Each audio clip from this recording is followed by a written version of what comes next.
2019ला ज्या पद्धतीने या मतदारसंघामध्ये राजकारण झालं, ज्या पद्धतीने पैशाच्या जोरावर काही गोष्टी घडल्या, त्या गोष्टींच्या जीवावर त्यांनी ज्यांच्या विरोधात निवडणूक लढली, तर त्यांनी आजही जाहीरपणे सांगावं की मी कुणाच्या विरोधात निवडून आलो, तर त्यांच्या नोटाच्या विरोधात निवडून आलो म्हणण्याची हिंमत त्यांच्यामध्ये नाही. कारण की देशामध्ये 1 नंबरचं नोटाचं मतदान आपल्या लातूर ग्रामीण विधानसभेमध्ये झालं.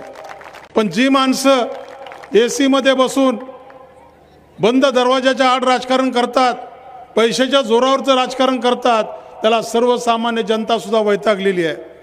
म्हणून मला माझ्या पक्षाने आज आमदार केलं. पण माझ्या कार्यकर्त्यांची इच्छा आहे की आपल्याला मागच्या दरवाजाने जायचं नाही, आपल्याला कुस्तीचा फडामध्ये जाऊन कुस्ती खेळायची आणि चितपट कुस्ती करायची आहे, आणि ती कुस्ती आपण जिंकून पुन्हा फडामध्ये म्हणजे सभागृहात जायचं, ही माझ्या कार्यकर्त्यांची इच्छा आहे. आणि त्या कार्यकर्त्यांच्या इच्छेसाठी मी रात्रंदिवस काम करतोय. ABP माझा, उघडा डोळे बघा नीट.